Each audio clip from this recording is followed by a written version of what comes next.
Jeddah سے ایک اور سوال ہے کہ ہمارے معاشرے میں بعض لوگوں کو عقیدے کا پتہ ہی نہیں ہوتا، بس وہ اپنے آپ کو مسلمان کہتے ہیں اور سب مسالک کو ٹھیک بھی کہتے ہیں، ایسے افراد کے پیچھے کیا نماز پڑھی جا سکتی ہے؟ ایک سنی عالم دین صاحب سے سنا کہ جب تک ان سے کفریہ کلمات نہ سنے جائیں انہیں کافر نہیں کہہ سکتے، بالکل کسی کو کافر اس وقت تک نہیں کہہ سکتے جب تک کہ وہ اس کا کفر ثابت نہ ہو۔ لیکن ایک شخص اپنے آپ کو مسلمان کہتا ہے، بالکل ٹھیک کہتا ہے، وہ مسلمان ہے بھی، دوسروں کو مسلمان گمان کرتا ہے، یہاں تک بھی بات ٹھیک ہے، لیکن یہ کہے کہ سب کے سب مسلک درست ہیں، یہ گمراہیت ہے۔ اس لیے کہ اگر بد مذہب کو بد مذہب نہ مانے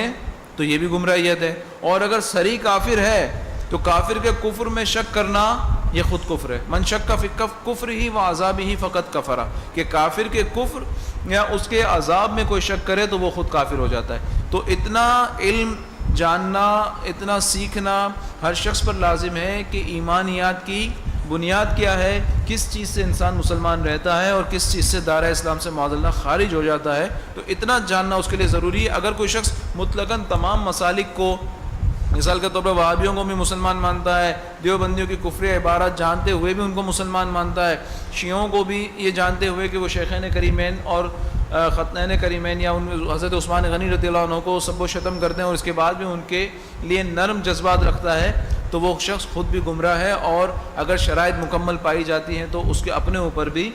حکم کفر لگ سکتا ہے۔ واللہ تعالی اعلم۔